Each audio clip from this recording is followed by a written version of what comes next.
Hello friends, आज का हमारा टॉपिक है ओरिफिस मीटर। ओरिफिस मीटर के थ्रू हम डिस्चार्ज मेज़र करते हैं।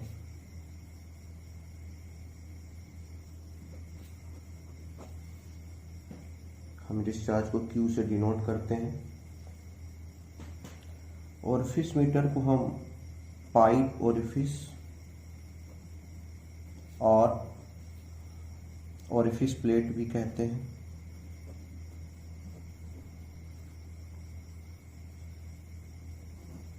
ये बहुत ही कम स्पेस यूज करता है, less space.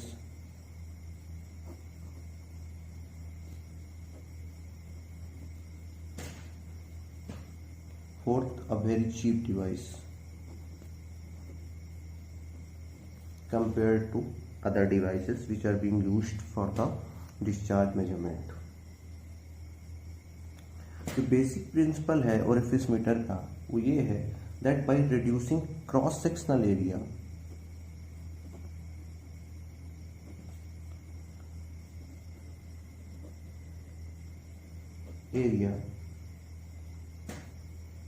the pressure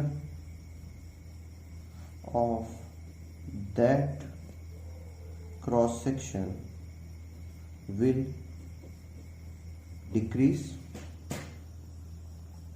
So a pressure difference will be developed between the previous section and the cross section whose area is being reduced, and this pressure difference is used to find the discharge.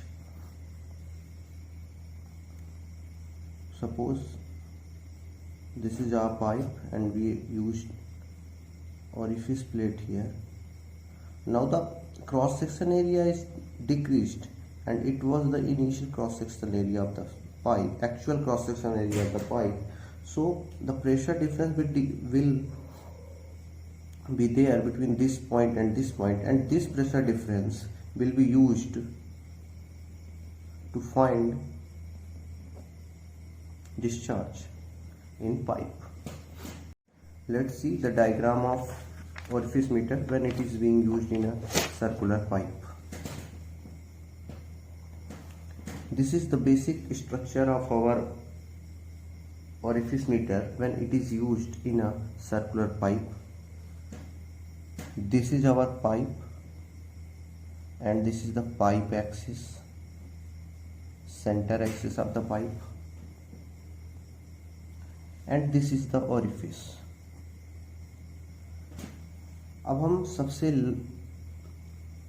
ये वाली layer water की देखते हैं जो flow हो रही है in the pipe, और अचानक से due to sudden decrease in the cross section area ये जो पानी आ रहा था वो इधर मूव करने लगेगा and the water will move here and it will go again to the normal condition.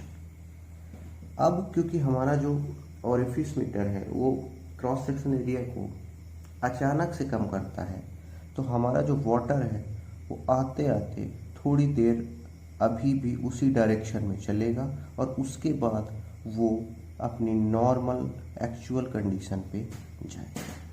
So this area which is the minimum cross sectional area in the pipe where the vena contracta is being developed, that area is denoted by the point AC, the vena contracta area. इसको हम AC से denote कर रहे हैं। A2 है जो हमारी वो cross sectional area at the orifice meter, और द ओरिफिस प्लेट जहाँ पे लगी हुई है वहाँ कितना क्रॉस सेक्शनल एरिया, और A1 है हमारा normal cross section area of our pipe. AC is the minimum cross sectional area. So अगर हम A1 से AC के बीच का प्रेशर डिफरेंस मेजर करेंगे तो हम मैक्सिमम प्रेशर डिफरेंस मिलेगा हमें। इसलिए हम जो अपना डिफरेंशियल मैनोमीटर रहता है वो A1 एरिया यानी कि नॉर्मल क्रॉस सेक्शन एरिया जो है पाइप की एक्चुअल क्रॉस सेक्शन एरिया और जो मिनिमम क्रॉस सेक्शन एरिया जिस पे वाटर फ्लो कर रहा होता है उसके बीच लगाते हैं। सो डिफरेंशियल मैनोमीटर को हमने सेट कर दिया है A1 और AC के बीच। नाउ सबसे पहले हमें let's take it the point 1 and to this the point C, and this is the orifice meter cross sectional area will be point 2। ये है हमारा डिफरेंशियल मैनोमीटर, ये है हमारा एक्चुअल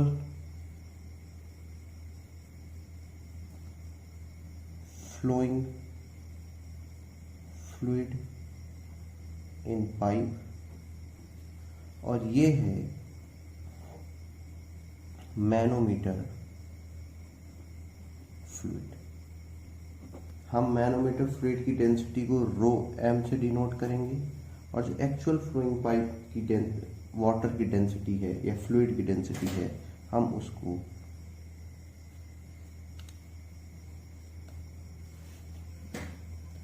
रो f से डिनोट करेंगे।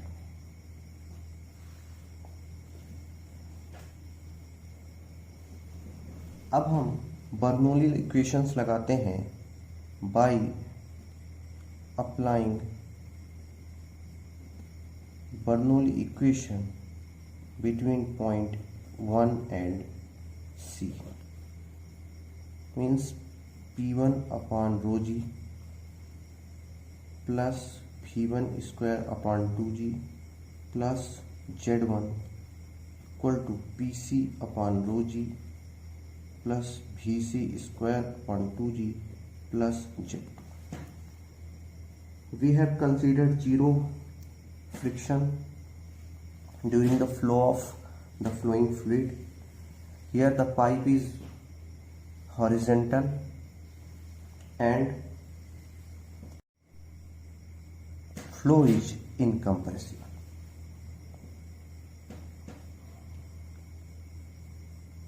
Now here, as we know, the pipe is horizontal, so Z1 is equal to Z2.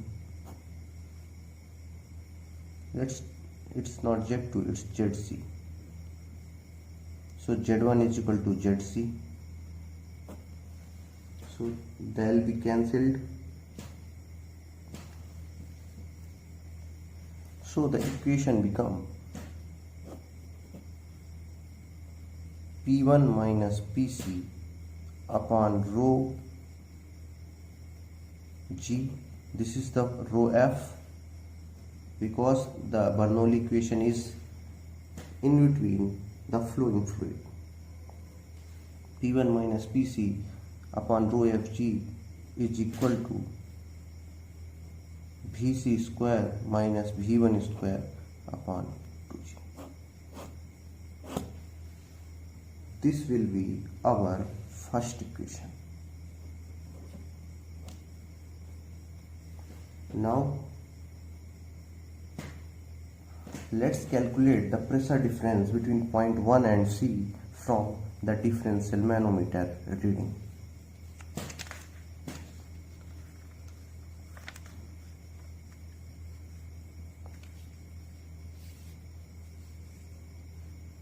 Here by differential manometer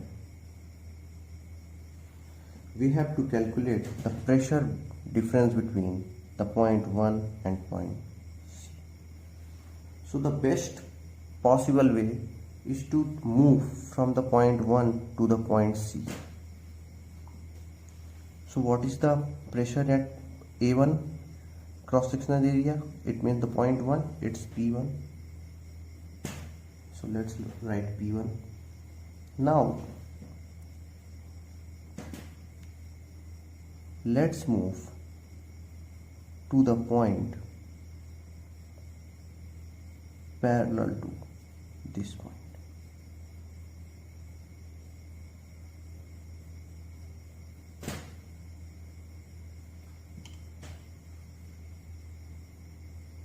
So pressure up to this point will be P1 plus the fluid is the flowing fluid, actual flowing fluid, and its density is rho f into G into what is the height between point 1, it means the center line of the pipe, and to the this point it's by into by.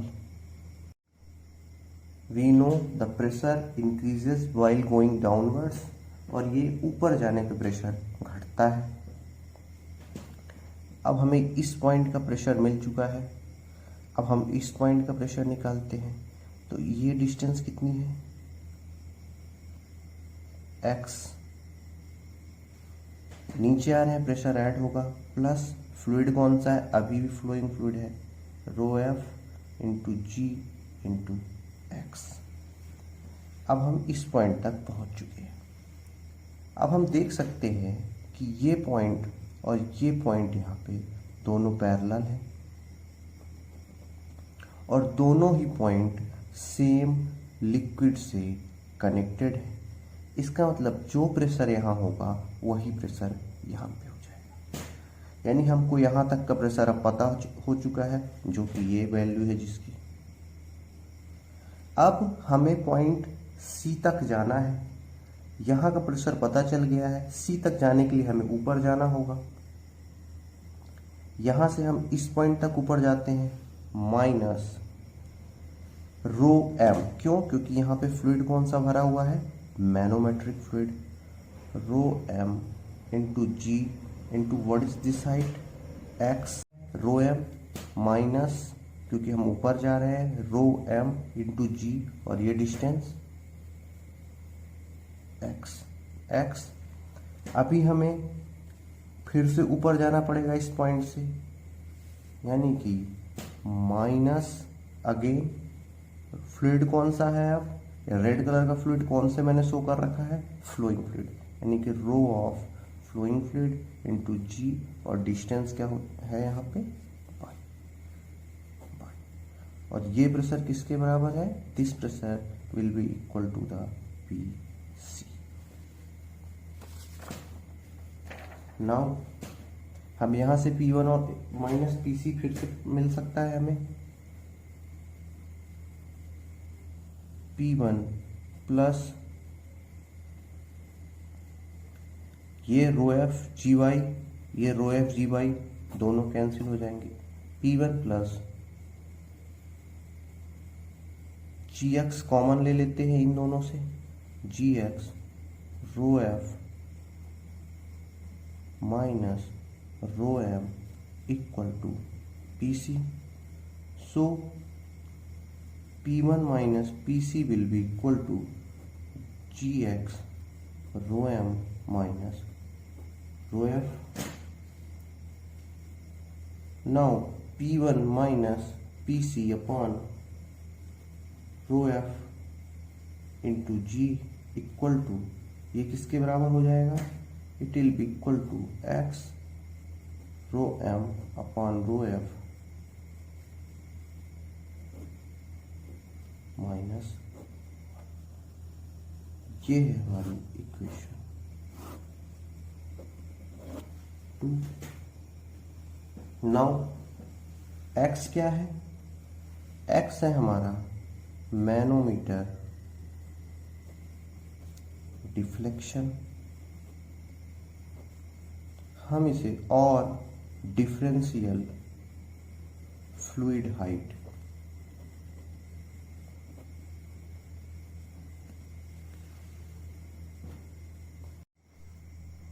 Now x rho m upon rho f minus 1 को हम h से भी denote करते हैं, where h is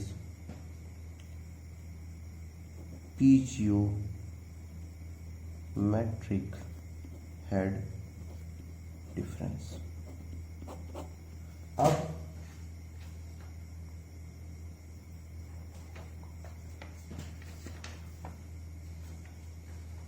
by equation 1 means P1 minus PC upon rho FG equal to PC square minus P1 square upon 2G, जो कि Bernoulli लगाने के बाद आई थी, एंड बाय इक्वेशन 2 जो कि डिफरेंशियल फ्लूइड हाइट हमने डिफरेंशियल मैनोमीटर के थ्रू निकाली थी, वो है इक्वेशन 2। अब हम इक्वेशन 1 और इक्वेशन 2 से ये बोल सकते हैं that H is equal to VC square minus V1 square upon 2G।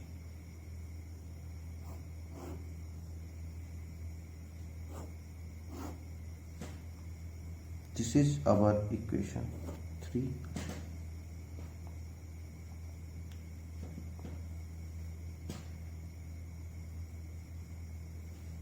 हमें एक चीज ध्यान रखना है कि H is always equal to VC square minus V1 square upon 2G, चाहे हमारा जो पाइप है वो हॉरिजेंटल हो और इंक्लाइंड हो, because our H is piezometric head difference and it means H is P1 upon rho FG plus Z1 minus PC upon rho FG plus ZC. Here in case of horizontal pipe Z1 is equal to ZC, that's why we get P1 upon rho FG minus PC upon rho FG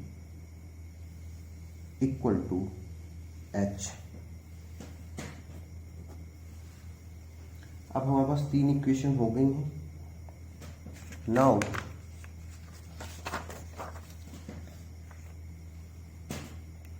AC, it means area of vena contracta upon A2, area of orifice meter, cross sectional area, is equal to the coefficient of contraction and denoted by CC. It means AC is equal to CC into A2 by mass balance M in or M total mass of the fluid at point 1 is equal to the mass of fluid at point C.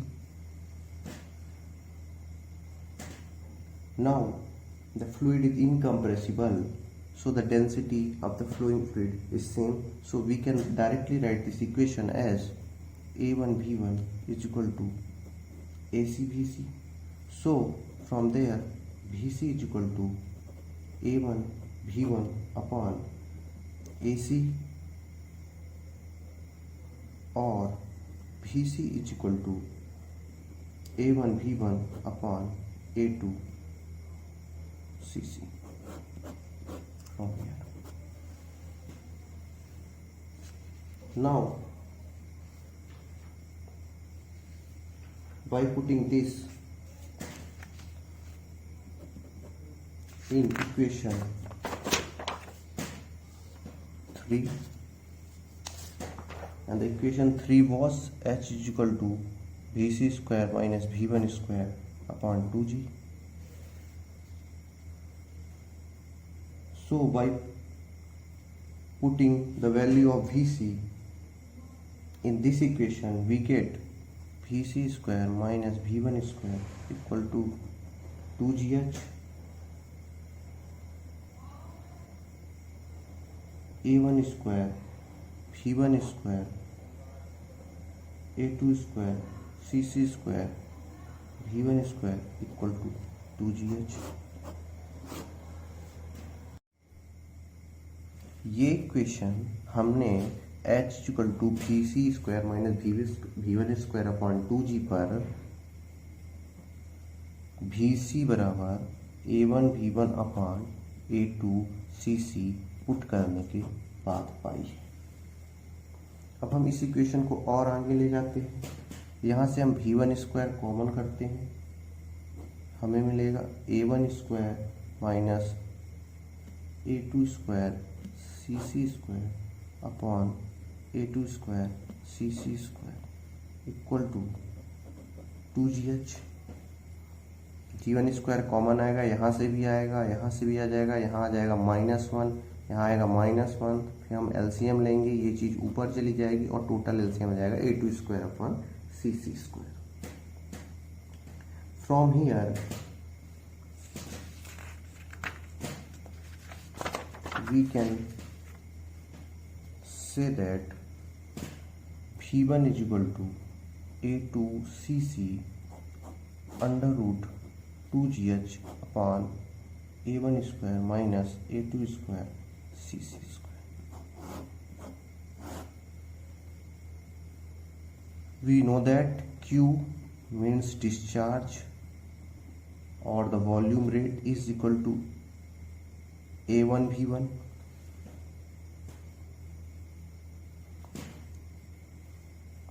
So Q is equal to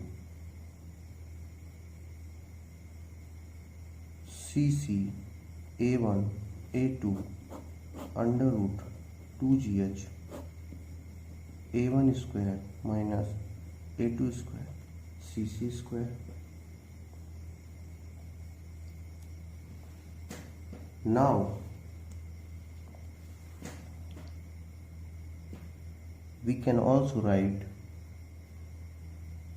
Q is equal to CC under root A1 square minus A2 square. A1 square minus A2 square upon A1 square minus A2 square CC square into A1 A2 under root 2GH A1 square minus A2 square.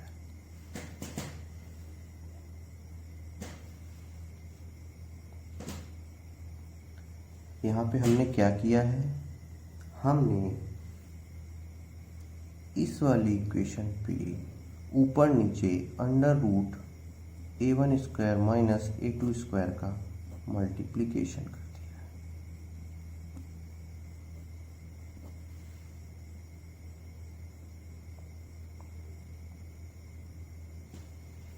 Now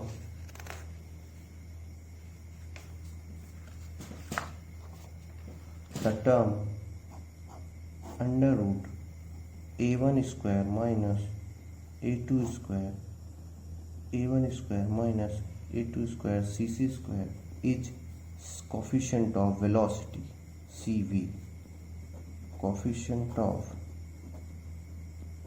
velocity, and also coefficient of discharge is equal to coefficient of contraction into coefficient of velocity. So Q is equal to CD A1 A2 under root 2GH upon A1 square minus A2 square. This is the final formula for discharge through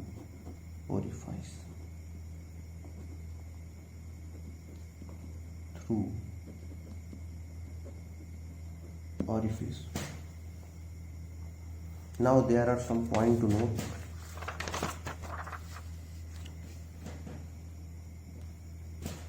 Diameter of orifice is 1/2 to 1/3 of diameter of pipe.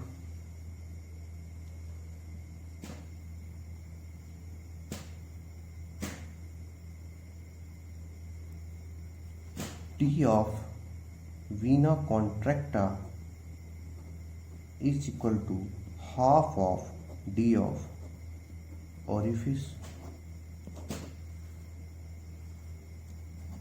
Also CD, the coefficient of discharge, is a function of D orifice upon D of pipe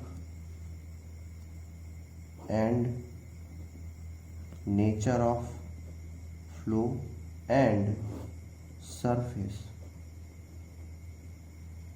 roughness. The value of CD, coefficient of discharge, is lies between 0.62 to 0.67.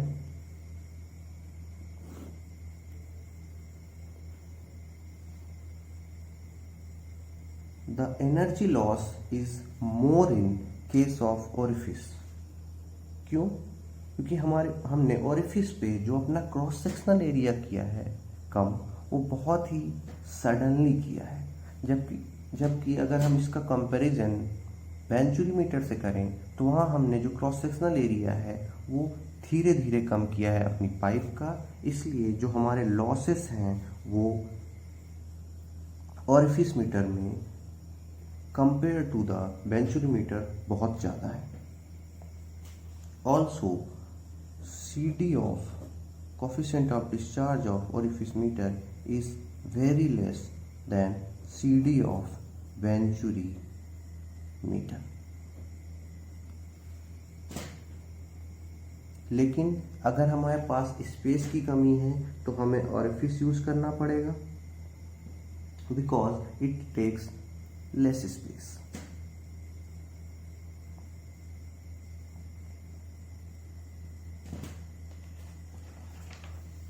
Thank you friends.